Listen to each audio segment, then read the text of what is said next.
Olá pessoal, vocês estão vendo aí um advogado meio perdidão, meio confuso, é porque ele está à deriva, nesse sentido que vamos trabalhar aqui no vídeo.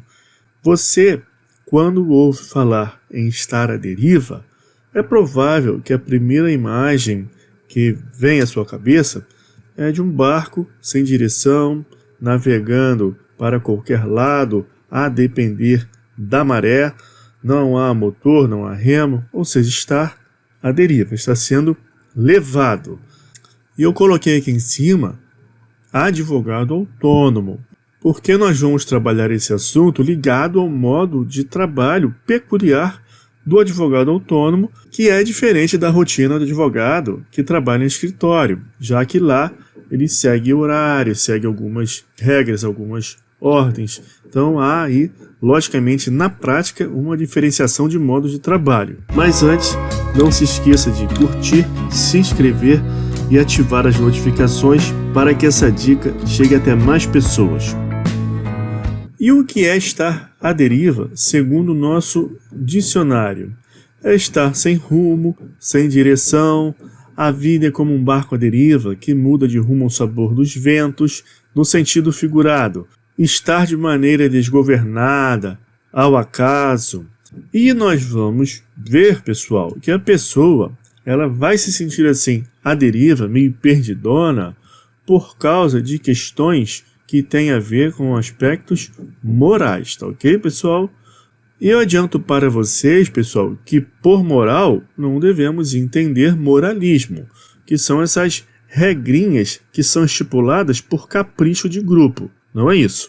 Moral, segundo o sociólogo Max Weber, e aqui no Brasil também, o nosso grande sociólogo da atualidade que pensa o Brasil, o Gessé Souza. Então vou colocar aqui para vocês Max Weber. E no Brasil, vale a pena conferir, Gessé Souza.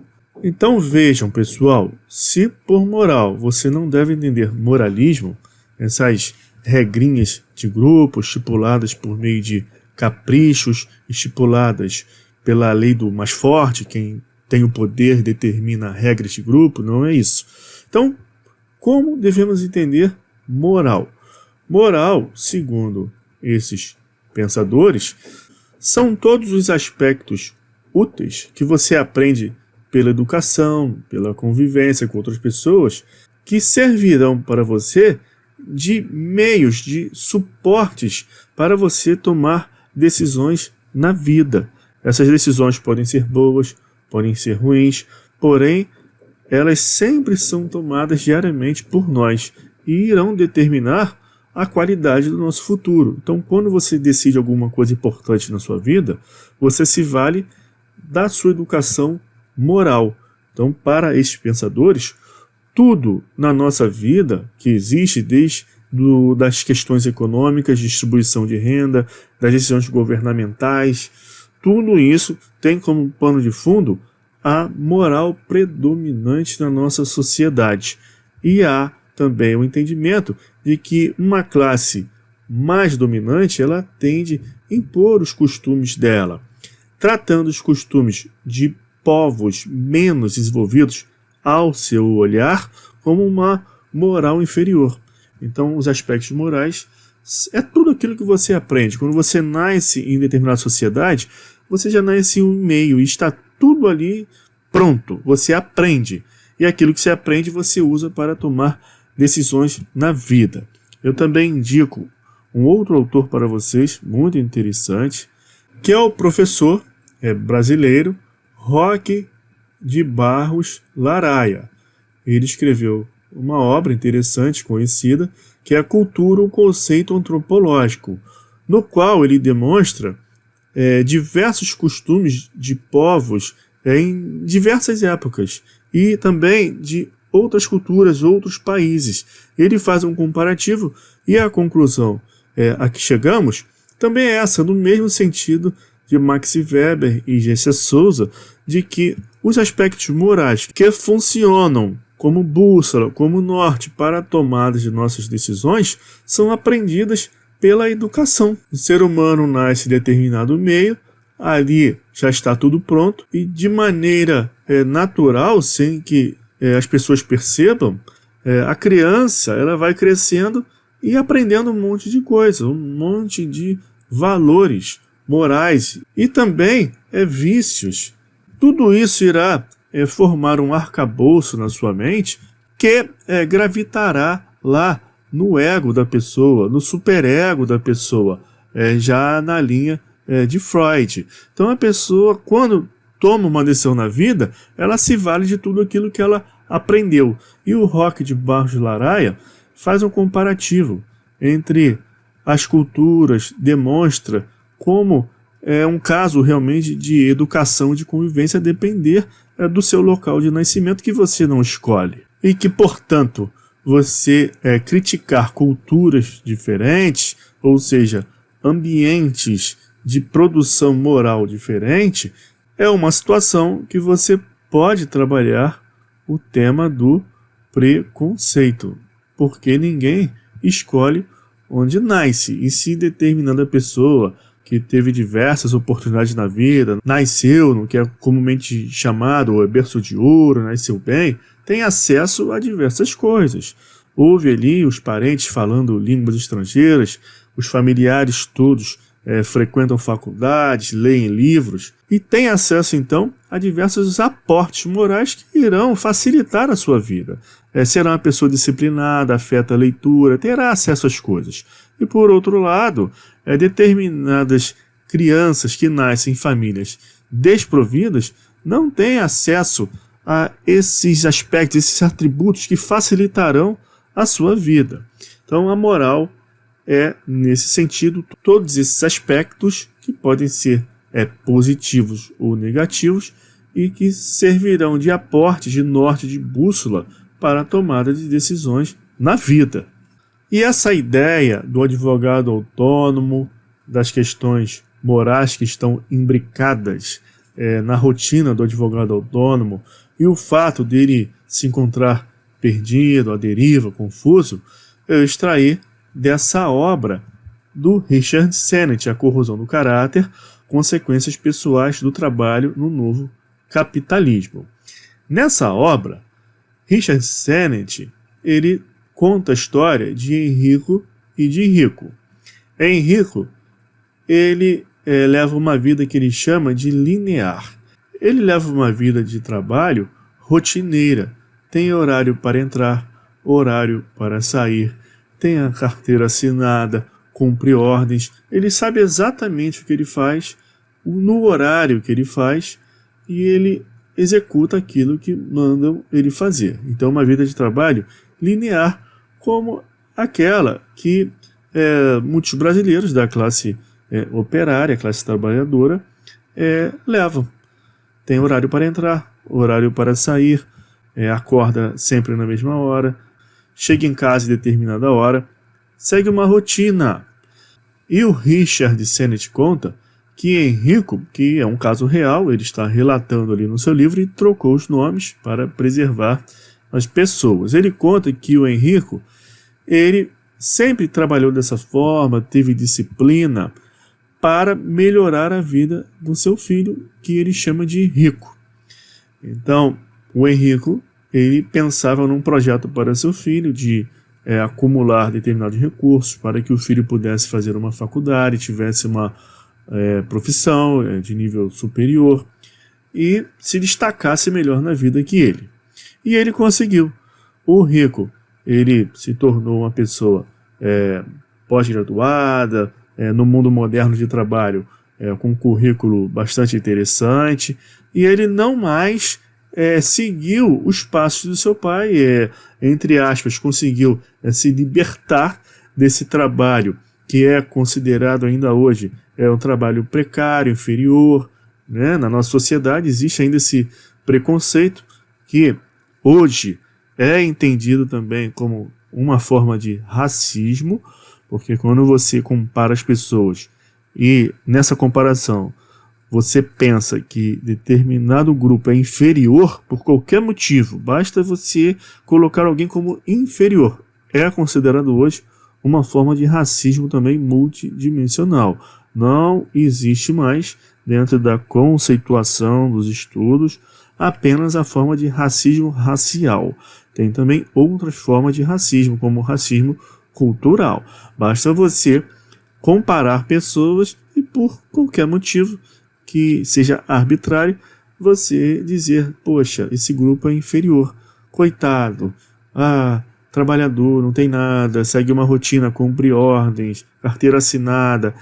Hoje, nós vemos, inclusive, com o fenômeno da uberização, existem pessoas que têm até vergonha de se identificar como classe trabalhadora. Elas preferem, acham mais bonito, mais nobre, se auto-identificar como empresário, autônomo. E esse exemplo do Uber, da uberização, é o exemplo disso. O Uber não se considera, isso eu já em conversa com diversos motoristas eu percebo, não se identifica como fazendo parte de uma classe trabalhadora, dessas típicas, né, cujo referencial que nós temos é aquela classe trabalhadora que se despontou lá nos anos de 79, 80, nas grandes greves do ABC Paulista, na qual, né, o Lula teve um destaque, uma ascensão, ali ele começou a aparecer mais. Aquela classe trabalhadora unida, lutando pelos mesmos direitos de classe. Então, aqui, nessa relação entre Enrico e Rico, podemos falar que o Richard Sennett, ele entrevistando o Rico, ele percebeu que o Rico, entre aspas, se libertou desse jugo de ser um operário, um trabalhador que precisa cumprir hora, precisa viver dentro daquele salário, ter uma rotina de trabalhador.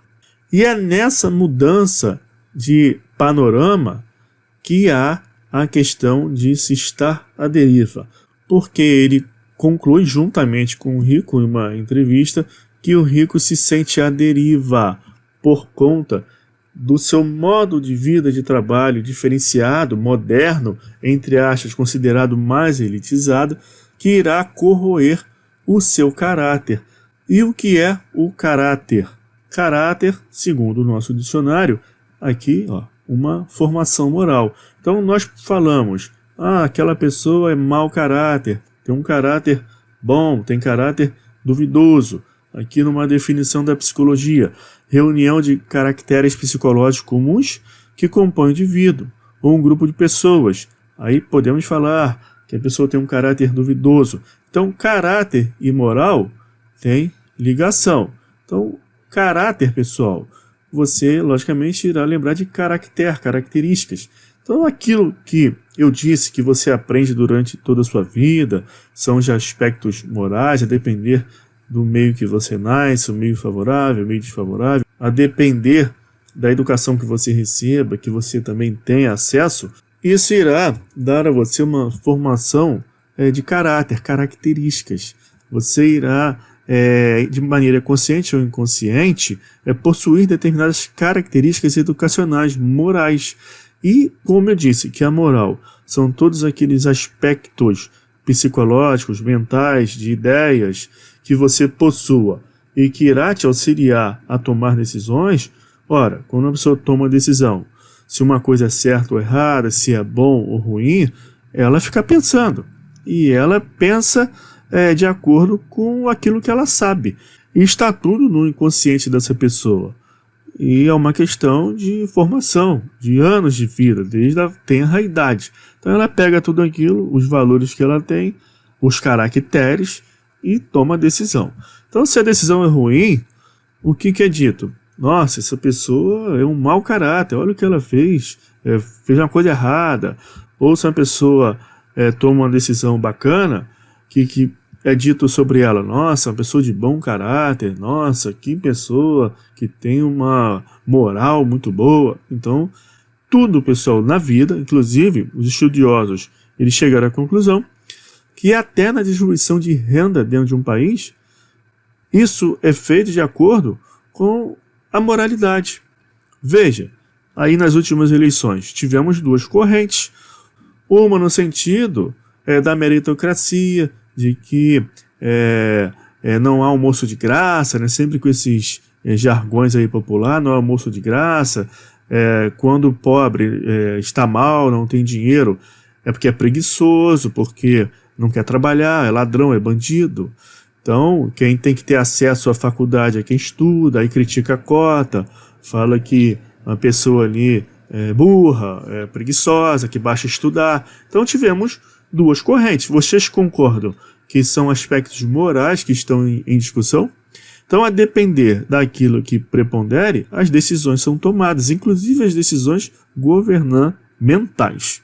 Então, pessoal, eu peguei esse paralelo aqui entre Henrico e Rico, entre o modo de trabalho do Henrico, que era linear, e trouxe aqui para a nossa experiência do advogado autônomo para fazer um paralelo com esse modo de trabalho moderno, no qual todo mundo quer ser empresário de si mesmo. Não tem chefe, não tem horário, trabalha quando quer, é autônomo, é livre, entre aspas. A pessoa auto se engana, porque essa liberdade é questionável completamente. Como que a pessoa tem um controle total da sua vida se depende no sistema capitalista de obter renda, sustentar a família, então está sempre ali dependente de algum fator social. Então não há essa liberdade plena do empresário de si mesmo, como nós ouvimos falar aí nas redes sociais principalmente. Então aqui, pessoal, eu destaco algumas condições de trabalho do advogado autônomo. O advogado autônomo, ele é obrigado a fazer todas as atividades meio. Ele precisa tirar cópia dos documentos, ele precisa digitalizar, ele faz a procuração, ele faz todas as atividades meio, que seriam feitas em uma atividade linear, como a do Henrico, se ele trabalhasse com jornada, ou como se fosse empregado de escritório, que seriam feitos por determinadas pessoas já designadas para isso. Então, as atividades meio são feitas pelo advogado autônomo. E aqui, como nós sabemos, há diversos desperdícios de tempo, desgastes com os clientes, porque você pede a documentação para o seu cliente, ele não te dá direito, dá tudo errado, você tem que ficar arrumando aquilo ali, e é uma atividade meio que o advogado autônomo ele está fazendo. Observe que ele não está aqui trabalhando juridicamente ainda para o seu cliente. Ele está ainda naquela fase de documentação. Então ele precisa também, como uma outra atividade meio, verificar o andamento dos processos nos cartórios. Faz tudo. Que, em contrapartida, em um escritório, seria feito ali pelo estagiário, por um advogado ali, um paralegal que é chamado, ele ficaria naquela função de fazer contato ali com os cartórios, que não é uma atividade também jurídica, é um trabalho administrativo. Então são diversas atividades meio que você, advogado autônomo, sabe que você faz e que toma o seu tempo. É um tempo que você poderia estar fazendo outra coisa, mas nessa condição de advogado autônomo, você com certeza precisa fazer isso. Outra condição do advogado autônomo é que ele mesmo precisa responder os telefonemas dos seus clientes, responder o WhatsApp, e ele fica fazendo isso de maneira aleatória durante o dia. Ele fica respondendo ali diversas questões, responde mais de uma vez, são aquelas dúvidas que surgem, e ele precisa ter muitos processos, muitos clientes, senão ele não consegue sobreviver. A justiça é muito lenta. Então ele entra com um processo hoje que só terá uma solução depois de 2, 3 anos, 5 anos, e ele só vai receber no final. Então ele precisa ter muitos clientes, e isso aumenta a carga de comunicação, de telefone, de WhatsApp, e cada cliente de um jeito. Cada cliente tem um capricho, tem uma ideia, tem um modo de falar, tem uma forma de compreender, e ele precisa ficar se adaptando às pessoas o tempo todo e durante o dia, em meio às suas atividades meio, como nós vimos, e às atividades fins também. Depois disso, vamos somar que o advogado autônomo precisa conhecer diversas matérias. Então ele precisa, se quer sobreviver como advogado autônomo, conhecer diversas matérias. Então você observa às vezes propagandas na rua ou na internet de advogado e coloca lá: faço tudo, civil, criminal, constitucional, empresarial, consumidor, consumerista, consumação, consumado, faz tudo, minha gente. Tributário, trabalhista, é impressionante como é possível alguém saber tudo isso. É difícil. Talvez saiba mal um pouco de cada coisa. Então, conhecer diversas matérias é uma necessidade do advogado autônomo, senão ele não consegue sobreviver a pagar as contas, pessoal. Então, ele precisa ler de maneira consciente. Aquele advogado que quer fazer as coisas bem feitas, ele precisa conhecer matérias bem conhecidas. Então, ele vai pegar ali civil, consumidor, aí avança um pouquinho ali, que é mais complicado, transitar entre a parte civil e a parte trabalhista, mas é possível. Eu, por exemplo, eu atuo na área civil e trabalhista, então tive esse preparo que demandou bastante esforço, bastante estudo para transitar nessas áreas. Mas o que eu quero colocar aqui, que é comum na vida do advogado autônomo ter que ampliar os seus horizontes, e isso vai estressando a pessoa, porque senão não consegue sobreviver. Imagina um advogado que só faz consumidor, fica difícil, que é geralmente a matéria que os advogados iniciantes eles começam, porque é mais fácil. Só que isso não consegue suprir as necessidades econômicas do advogado, então ele tem que ampliar. Então ele parte para o cível. Aí no cível há uma amplitude muito grande. Se ele fosse embrenhar na parte de sucessões ou de família, muita coisa para saber estudar, tem que ter experiência prática. Então isso vai estressando o advogado. Chega um ponto que ele não dá mais conta do recado com relação à quantidade de matérias. Então ele vai ficar ali trabalhando numa parte de sucessões, cível, consumidor, eventualmente direito do trabalho, que não é comum, tá? Esse trânsito entre cível e trabalhista, quem é cível, quem é trabalhista. Mas o que eu quero colocar para vocês e você sabe disso, você que é advogado autônomo, você vivencia isso, sabe que é preciso ter uma amplitude aí para você dar conta. E é isso que também sobrecarrega o advogado. E isso que eu falei anteriormente, dos advogados que fazem tudo, isso é completamente curioso, né? Transitar em todas as áreas. Aí não é esse ponto que eu estou falando. Eu estou aqui querendo colocar aqui o estresse de venda daquele advogado sério, que ele precisa realmente conhecer diversas matérias bem e o que demanda muito esforço. Não aquela pessoa que diz faz tudo e faz tudo mal feito, não é isso. E outra condição de trabalho, né, do advogado autônomo é a subserviência aos horários dos clientes. Pessoal, o advogado autônomo, ele quer falar com os clientes, ou os clientes querem falar com o advogado, e não há uma correspondência nessa consideração. Os clientes não se sentem obrigados a responder ao advogado, a falar com o advogado. E eles ligam a todo instante, inclusive fim de semana, à noite, e querem mandar zap, quer saber de tudo a qualquer hora. E quando o advogado quer falar, tem que ficar ali atrás, às vezes não responde quando quer. E quando o cliente quer falar na hora, quer falar toda hora, quer falar a qualquer horário. Então há uma subserviência aos horários dos clientes, o advogado depende, então ele precisa ficar se adaptando a cada cliente. Isso gera também muito estresse para o advogado. E também o advogado autônomo, para ele conseguir trabalho, para ele conseguir fidelizar os seus clientes, ele precisa correr de um lado para o outro, para atender caprichos ou ideais dos clientes que lhe pagam. Então, você está lidando com um cliente na área trabalhista, é uma empresa, e ele está lesando ali o trabalhador, e você tem que defender esse cliente, atender os seus caprichos, tirar dúvidas, às vezes são bastante intransigentes. Você, às vezes, está trabalhando para uma empresa no setor consumerista. Nitidamente ali, a empresa está lesando ali o consumidor, e você precisa defender. Ou num aspecto mais particular, mais cível, você está lidando com pessoas que estão negociando o imóvel, e você tem que defender os interesses dos seus clientes, ou seja, você tem que atender caprichos, ideais dos clientes que estão pagando. Isso vai criando uma confusão mental no advogado, e ele precisa ter um porto seguro. que vai depender da educação, da vida que ele teve, da formação que ele teve, para não se deixar levar por essas coisas, o que prejudica a sua saúde emocional, a sua saúde mental. E há uma passagem interessante no Código de Ética do Advogado que retrata muito bem isso, que está no artigo 21, com relação à área criminal, que é direito e dever do advogado assumir a defesa criminal sem considerar sua própria opinião sobre a culpa do acusado. Isso serve para outras áreas também.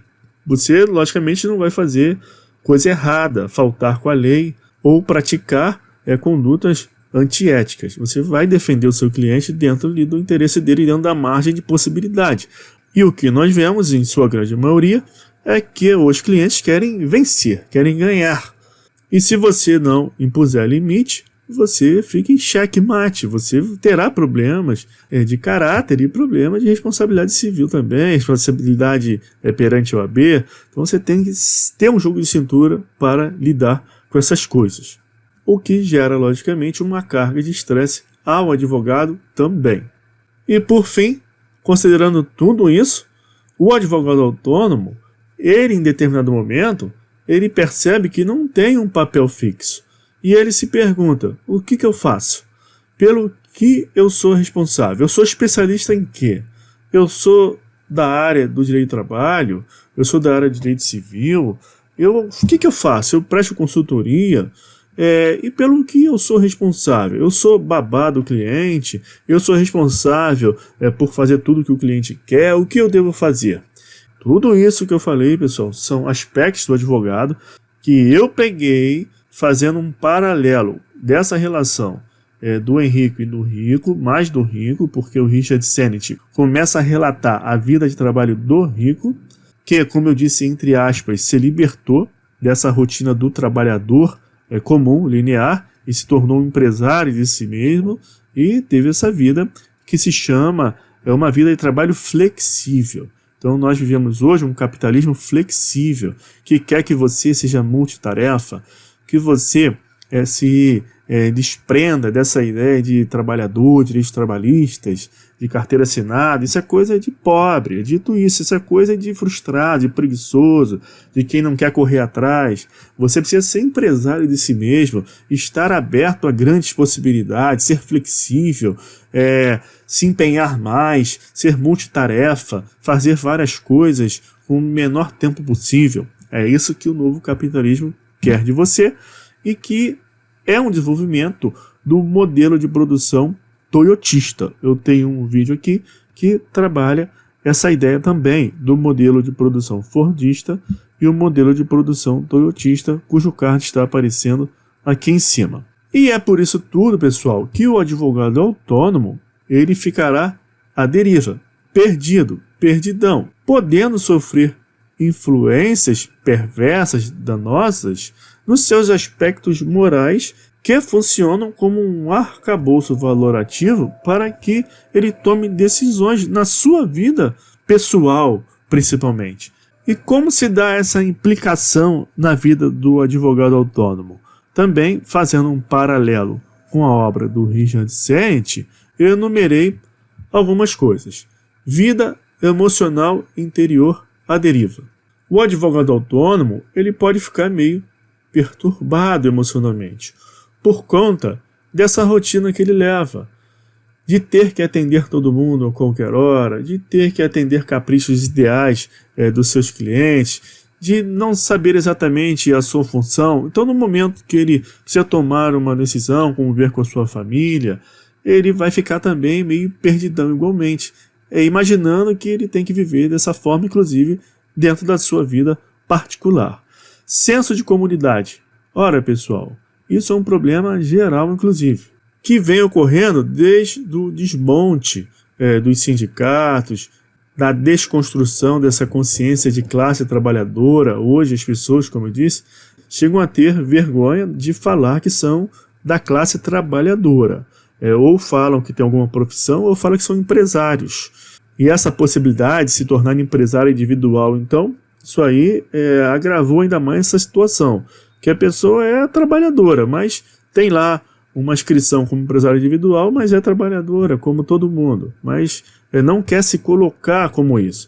E dentro da teoria dos papéis da sociologia, nós vemos que se você imagina que você é empresário, você passa a pensar como empresário e a tratar os outros como empresário. Ou seja, você começa a desenvolver uns aspectos racistas, de se colocar acima dos outros. E isso é uma doença aí da nossa sociedade. Então, dentro do aspecto linear do rico, tinha lá uma comunidade, as pessoas se identificavam como fazendo parte de alguma coisa comum, e o advogado autônomo, ele acaba se sentindo par de nada, porque não há um senso de comunidade. É ele com ele mesmo. Isso serve para todas as atividades nas quais as pessoas se colocam como empresários de si mesmo, como no caso aqui do advogado autônomo. Tempo para a família também é prejudicado por conta de todas aquelas atividades peculiares do trabalho do advogado autônomo. Ele tem que atender os seus clientes a qualquer hora, estar sempre no telefone falando, não existe horário para o advogado. E isso gera também, repercute no abandono das crianças, porque ele não consegue também adaptar as necessidades das crianças e os seus horários a essas atividades peculiares inerentes à atividade do advogado autônomo, que precisa estar a todo instante ali envolvido com aquela rotina aleatória, arbitrária, peculiar do trabalho com os seus clientes, que envolvem diversas matérias, diversos ideais, diversos caprichos. Então isso repercute também, infelizmente, no abandono das crianças. E por fim, enumerei também mais um item, que é a falta de disciplina ética. Aqui, pessoal, o advogado autônomo, ele precisa ter firme na sua mente que as qualidades do bom trabalho de advogado muitas vezes não irão corresponder às qualidades do bom caráter. Porque o advogado, ele precisa defender o seu cliente. E muitas vezes, em muitos casos, aquelas decisões que o advogado tomaria em sua vida particular não serão as mesmas que ele aplicará na defesa de um cliente, por exemplo. E os casos muito simples de serem relatados para exemplificar isso estão inseridos dentro da questão processual do ônus da prova. Muitas vezes o advogado sabe que o seu cliente está errado, mas o ônus da prova não é do seu cliente. Então ele não vai lá confessar aquilo, porque o seu cliente não quer. Então ele não vai fazer isso. Então aí vem uma questão de disciplina ética. Ele precisa saber que determinadas qualidades morais inerentes ao seu trabalho nem sempre vão corresponder àquilo que ele aplicará na sua vida particular. E isso gera também, de maneira inconsciente, um estresse no advogado. Ele precisa administrar tudo isso. Então espero que vocês tenham gostado desse vídeo. Aqui fica uns pontos para vocês trabalharem, os advogados autônomos, para vocês tomarem conta, de forma que vocês tenham uma qualidade de vida, preserve a sua qualidade de vida e não se deixem abater além do limite tolerável diante do trabalho que é estressante do advogado autônomo.